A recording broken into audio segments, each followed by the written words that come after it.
महामानव तथागत गौतम बुद्ध के चरण कमलों में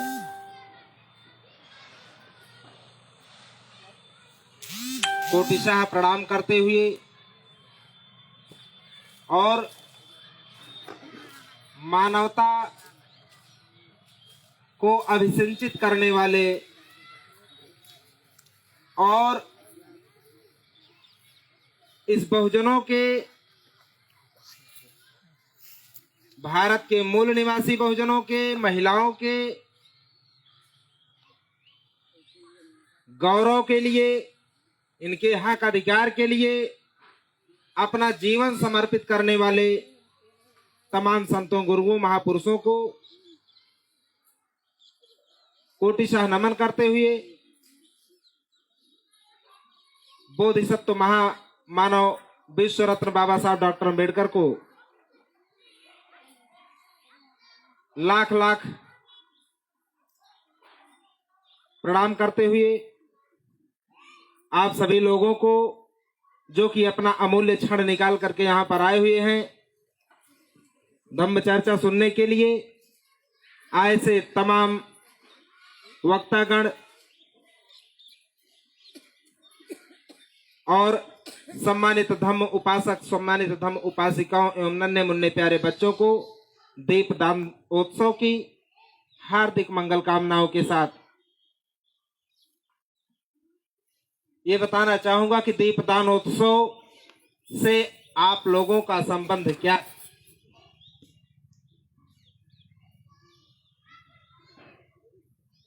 अभी तमाम लोगों में चर्चा हो रही है, समाज वास्तव में कंफ्यूज है, दिग्भ्रमित हो चुका है कि कभी अम्बेडकरवादी कहते हैं कि दीपावली अपनी त्योहार नहीं, इसको मनाना ही नहीं चाहिए, इसको बायकॉट करो, और कभी एकाएक पलटवार करते हैं और कहते हैं ये हमारा ही अपना है।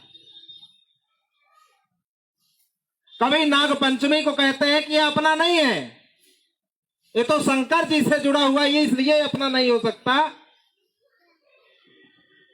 ये उन लोगों का है जो इस देश के असल बासिंदे नहीं है, जो भाग करके इस देश के अंदर में आए।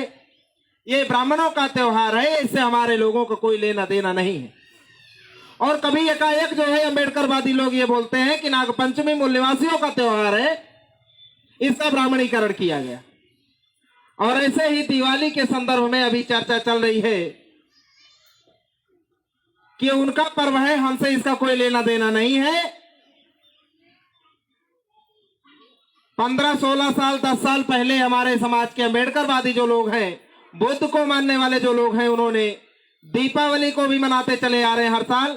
लेकिन अम्बेडकरवाद जो जो बढ़ता गया है, अपने लोग अपना इतिहास खोजना चालू किए तो ब्राह्मणों की व्यवस्था को धीरे धीरे धीरे धीरे धीरे धीरे करके छोड़ते जा रहे हैं।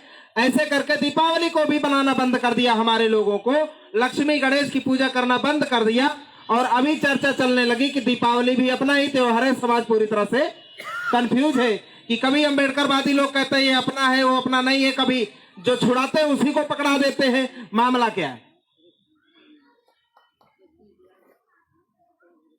आप लोगों के पुरखे जो इस देश के अंदर में महान सम्राट हुए, महान शासक हुए, जिनके शासन की गाथा पूरे दुनिया में प्रसिद्ध है और पूरी दुनिया के लोग आपके पुरखों की शासन व्यवस्था को आदर्श शासन व्यवस्था मानते हैं,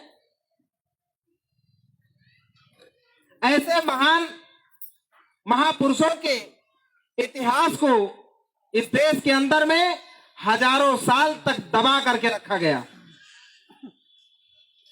इतिहास हमेशा विजेता लिखता है, हारे हुए लोग इतिहास नहीं लिखा करते। दुर्भाग्य से अथवा संयोगवश इस देश के अंदर में छल कपट, झूठ और मक्कारी का सहारा लेकर के सत्य के मार्ग पर चलने वाले लोगों का दमन किया गया, हराया गया। एन केन प्रकारेण आपके पुरखों को हराया गया और हराने के बाद आपका गौरवशाली इतिहास नष्ट किया गया। उन गौरवशाली इतिहास को एक नया रूप दे करके ब्राह्मणवाद की चादर उड़ा करके और फिर आपके पुरखों के इतिहास को आधार बना करके ब्राह्मणों ने एक नया जो है काल्पनिक इतिहास रचा, जिसको ग्रंथ कहते हैं। इतिहास नहीं है वो, लेकिन उन्होंने आपके असली इतिहास को खत्म करके, दफन करके नकली रचना करी। अब जैसे जैसे जैसे जैसे हमारे लोग पढ़ते जा रहे हैं, खोजबीन करते जा रहे हैं, सच्चाई थोड़ा थोड़ा उभर करके आ रही है।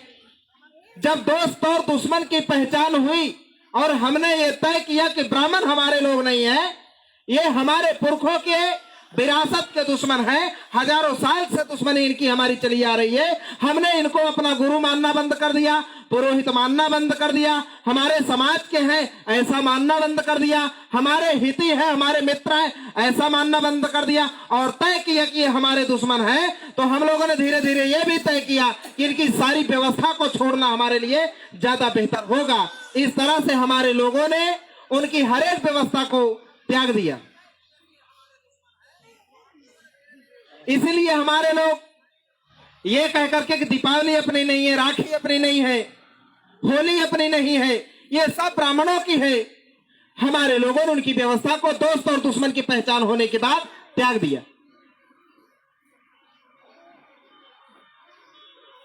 और इसके बाद खोजबीन रुका नहीं, लगातार खोजबीन चल रहा है, लगातार। अभी जब आपके पुरखे आपके धन है कि आपके पुरखों ने केवल मात्र कागजों पर नहीं लिखा, कागज था नहीं, अच्छी भी बात है, ये आपके लिए अच्छा साबित हो रहा है कि उस समय कागज नहीं था। तो आपके जब महान पुरखे जो थे, उन लोगों ने अपनी महान पहचान को, अपने इतिहास को पत्थरों पे लिखवा करके उसको सजो के रखा। अब पत्थर को तोड़ सकते हो, लेकिन उसकी लिखावट कुछ दिन तक तो रहेगी। पत्थरों पर जो आकार गढ़े गए, वो आकार आज भी जिंदा है। तो देखा क्या गया, आप लोग थोड़ा याद करिए, बहुत ज्यादा दिन नहीं हुआ लक्ष्मी गणेश को छोड़े हुए। लक्ष्मी का स्वरूप क्या है, कैसे वो बैठी है आसन पर, आप लोग जानते हैं अच्छे तरीके से। अगल बगल दाहिने बाएं बाजू पर हाथी घड़े को लेकर के सूर को ऊपर उठा करके लक्ष्मी के सर पे पानी डाल रहा है। ये सीन याद करिए लक्ष्मी जी का। लक्ष्मी जी बैठी हैं, आसन पर बैठी हैं, कमल पर बैठी हैं, और कमल पर बैठी हैं तो इधर जो है सरोवर से पानी लेकर के हाथी उनको नहला रहे हैं। ये लक्ष्मी जी का आज भी दिखाया जाता है। लक्ष्मी जी आज तक जमीन के नीचे से पत्थरों की लकीरों पर नहीं मिली। लक्ष्मी जी आज तक उनका जो पत्थरों पर उकेरा गया आकृति है वो नहीं मिला, बल्कि मिला उसी स्वरूप का एकदम हूबहू मिला। स्वरूप वही है, लेकिन लक्ष्मी का नाम नहीं है। एकदम उस हूबहू उसी तरह से बैठी हुई, उसी आसन पर बैठी हुई, वही सीन बिल्कुल हूबहू है, लेकिन वो पात्र जो है वो लक्ष्मी नहीं है, वो तथागत गौतम बुद्ध की माता महामाया है। वो माता महामाया है हकीकत में। और आपके पुरखे जब इस देश के अंदर में राजा हुए, सम्राट अशोका ने माता महामाया का सम्मान करते हुए, ऐसे ही जैसे मैं अभी बैठा हूं इसी आकृति में बैठते हुए, और माता महामाया कमल दल पर बैठी है, पत्थर पर उकेरा गया है, और बगल बगल से आदि जो है उनको नहलाने का काम कर रहे हैं। इसका क्या मतलब है? हमारे लोग महामाया को पूजते थे, हमारे लोग महामाया की याद में दीपावली मनाते थे। दीपावली से भी इसका कोई लेना देना नहीं है। महामाया थी जो हकीकत में, उन्हीं को ब्राह्मणों ने प्रचार करके, जो हमारे महामाया हमारे लोगों के जहन में बैठी हुई थी, उनको महामाया के तौर पर नहीं, काल्पनिक लक्ष्मी का रूप देकर के उनको खूब प्रचार प्रसार किया। लक्ष्मी काल्पनिक है, लेकिन उसका आधार महामाया है। कल्पना का भी एक आधार होता है और इनकी काल्पनिक लक्ष्मी का कोई और आधार नहीं है। इनकी काल्पनिक लक्ष्मी का आधार महामाया है, स्वरूप वही है, सब कुछ वही है। एक और बात का ध्यान रखिए आप लोग। लक्ष्मी को धन से जोड़ा गया, धन से जोड़ने के बावजूद धन का एक और पर्यायवाची में उसको कहते हैं गांव के रूप में, गांव में धन संपत्ति को माया कहा जाता है। याद करिए, धन संपत्ति को माया भी बोला जाता है। तो हकीकत में जो माया है वही काल्पनिक लक्ष्मी है। इतिहास की माया और कल्पना में लक्ष्मी है, कोई और नहीं है। गणपति का आप लोग खूब सुनते हैं, गणेश को गणपति कहा जाता है, गणपति बप्पा मोरया।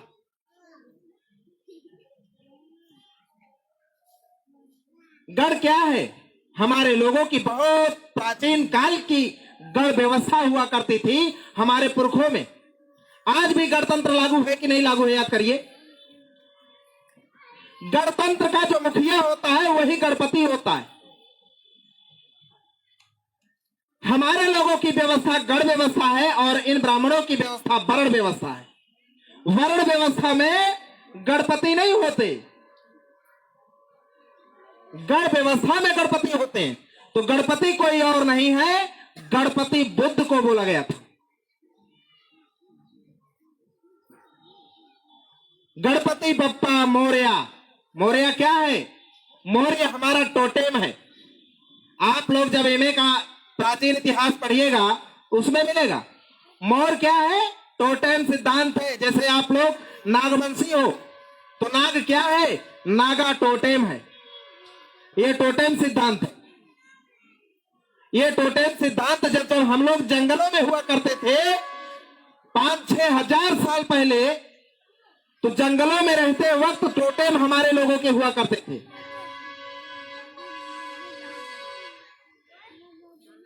दीपावली की शुरुआत कहां से होती है? आप इस बात को समझिए। सम्राट अशोक मौर्य ने बौद्ध धर्म की दीक्षा ग्रहण करने के बाद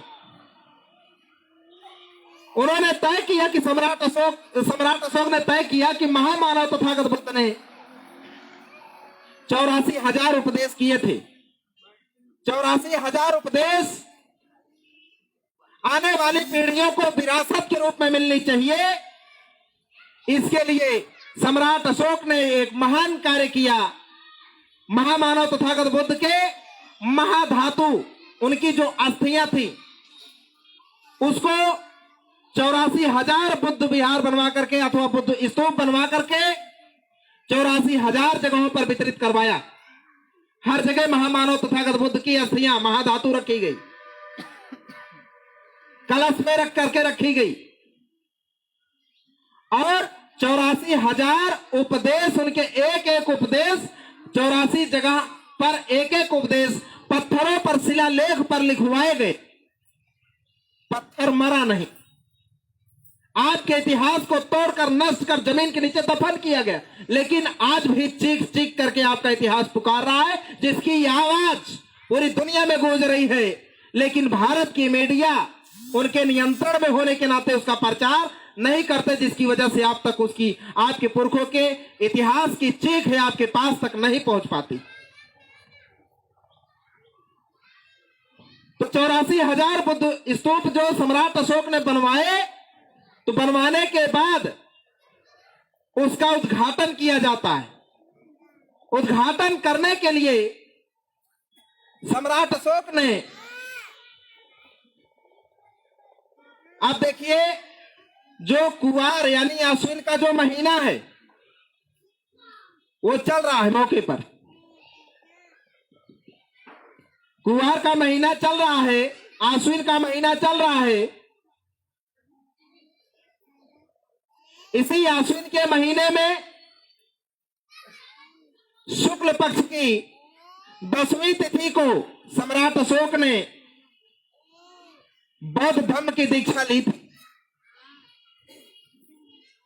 लेने के बाद 84,000 बुद्ध स्तूप द्रुत गति से बनने चालू हुए। बहुत तेजी से बनकर के जब तैयार हुआ तो इसी आश्विन महीने के साल वगैरह बीता रहा होगा, साल बीता गया होगा। कुछ साल बीतने के बाद आश्विन महीना का अमावस्या, आश्विन महीने का अमावस्या को सारे के सारे 84,000 बुद्ध विहारों का एक साथ एक वक्त पर उद्घाटन होता है। एक ही वक्त पर उद्घाटन होता है और उद्घाटन का जो प्रारंभ है वो सम्राट अशोक मौर्य अपने हाथों से करते हैं। पाटलिपुत्र में वो उद्घाटन जब करते हैं तो ऐसा सूत्र बनाया गया था कि सारे 84,000 बुद्ध विहारों पर, स्तूपों पर एक साथ संदेश गया और सारी जगह पर एक ही समय पर जो है उद्घाटन किया गया। यह इतना बड़ा पर्व था हमारे लिए कि इस दिन पूरे समूचे जम्बू द्वीप में एक साथ, अखंड भारत में एक साथ दीप दानोत्सव मनाया गया बड़े धूमधाम से।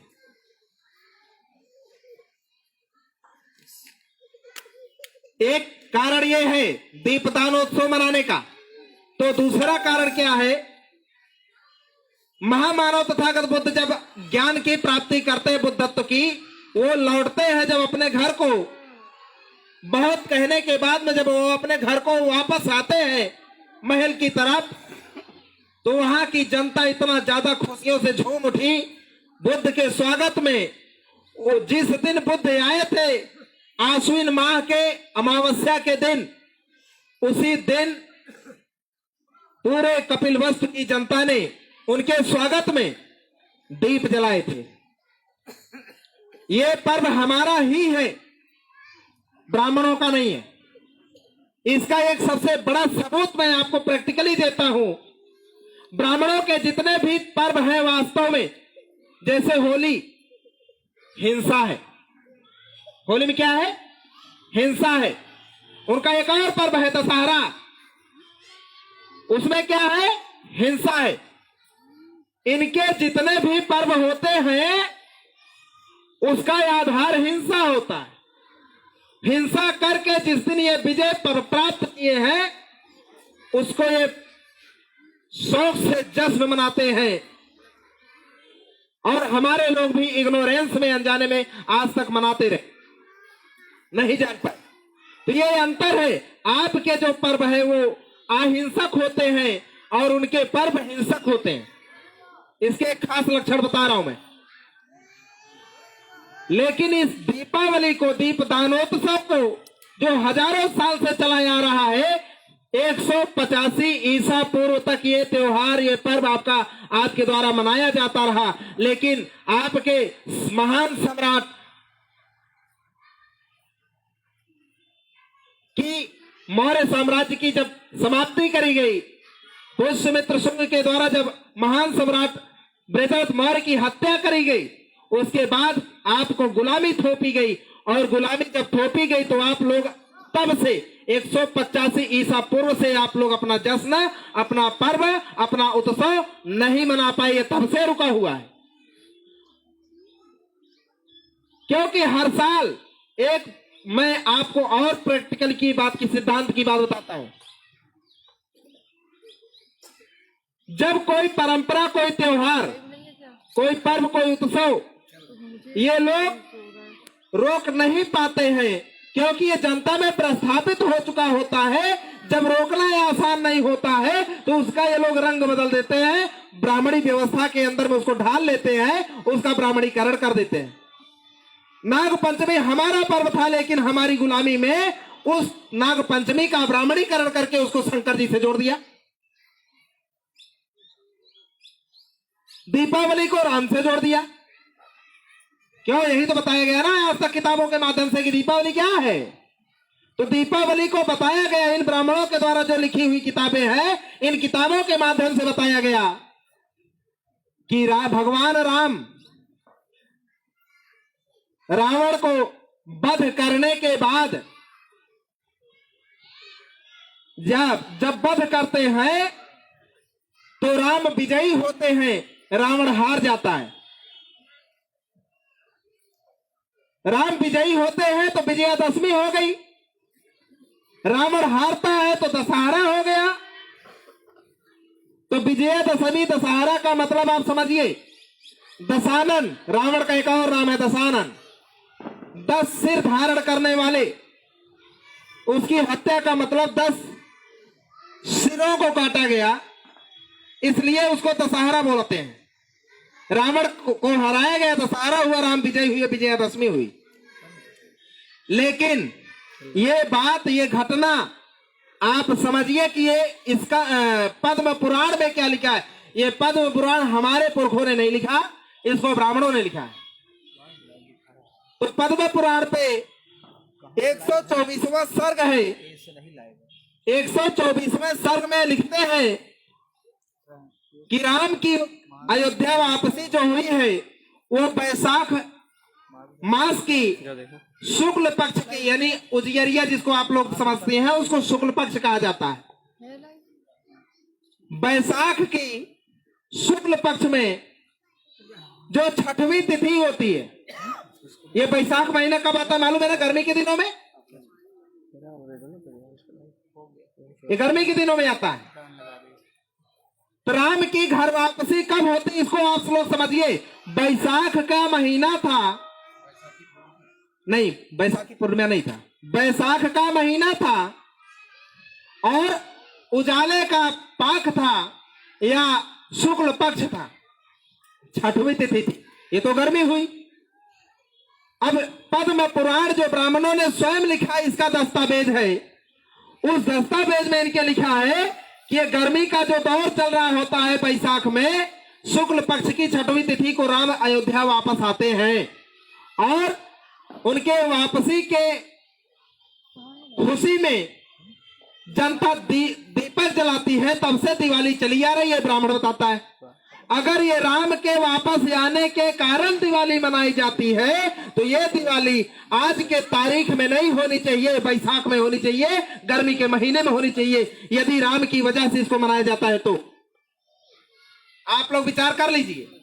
आइए, मैं अपनी तरफ से नहीं बता रहा हूं, जो ब्राह्मण हम लोगों को ये कार्यक्रम अगर लाइव देख रहे हैं तो वो पद्म पुराण पढ़ ले। आप ही के ग्रंथों में लिखा गया है कि राम की वापसी गर्मी के दिन में हुई, बैसाख में हुई, शुक्ल पक्ष के 6वीं तिथि को, और दीपावली आश्विन में मनाई जा रही है, कुवार के महीने में मनाई जा रही है अमावस्या को। एक तो ये अमावस्या है और राम लौटे थे 6वीं तिथि को, वो भी उजियरिया में लौटे थे, उजाले में। इसका मतलब है कि दीपावली का राम से कोई वास्ता नहीं है, सिद्ध हो गया। और अगर इनसे कोई वास्ता नहीं है तो फिर क्या है? दीपावली है क्या? तो ये अहिंसक पर्व है और मूल निवासियों का पर्व है, और इस दिन महामाया को याद किया जाता था। दीपक जलाने का एक और अर्थ होता है ज्ञान को हासिल करना। तथागत बुद्ध ने कहा था अत्तदीपो भव, अपना दीपक स्वयं बनो। प्रकाशित करने का तात्पर्य ज्ञान हासिल करने से होता है, धम्मचर्या करने का इसका तात्पर्य है। और ये जो विजयादशमी मनाया जाता है,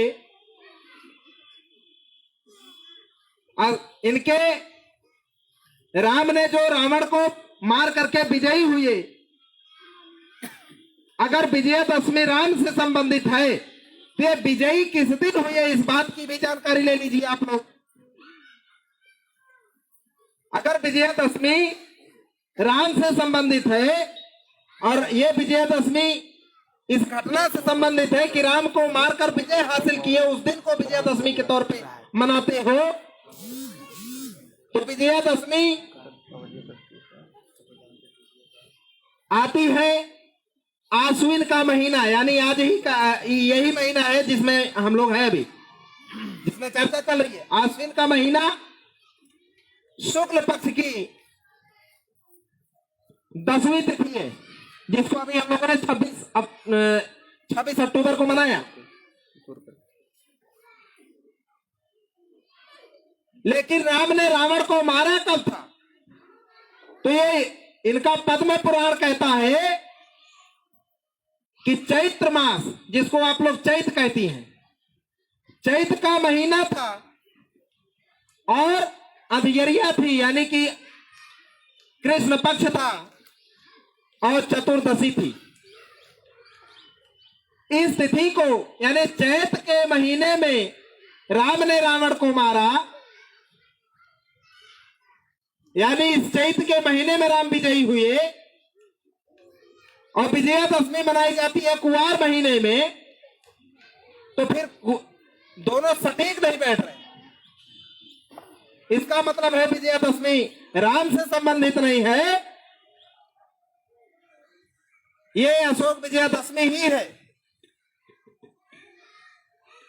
इसलिए हमारे लोगों के पुरखों के जो प्राचीन काल के पर्व हुआ करते थे, उत्सव जश्न हुआ करते थे, उनकी पहचान कर, उनकी खोज कर, उनका अब्राह्मणीकरण करके हम लोगों को पुनः इसको प्रस्थापित करना है।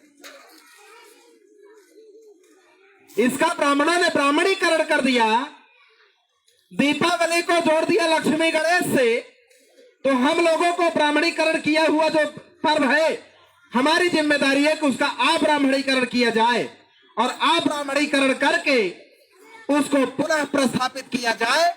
ये हमारे पुरखों का गौरव का दिन है और इसके सारे सबूत, सारे प्रमाण अब तक मिल चुके हैं। और आपके पुरखों के जो प्रमाण है वो काल्पनिक ग्रंथों में नहीं दर्ज है। इतिहास वो नहीं होता है जो छल पूर्वक, बिना कल्पना का आधार लेकर छल पूर्वक किताबों में लिख दिया जाए, हम इतिहास उसको नहीं मानते हैं। इतिहास वो है जिसको इन लोगों की कलम में साहस नहीं है कि वो दर्ज कर सके इतिहास में। और इतिहास वो है जो जमीन के नीचे से निकलता है, हजारों बरस पुरानी उसकी डेटिंग निकाली जाती है पुरातत्व विभाग से। इतिहास वो है जो लिखने में इनकी कलम की साहस, कलम अपना साहस खो देती है।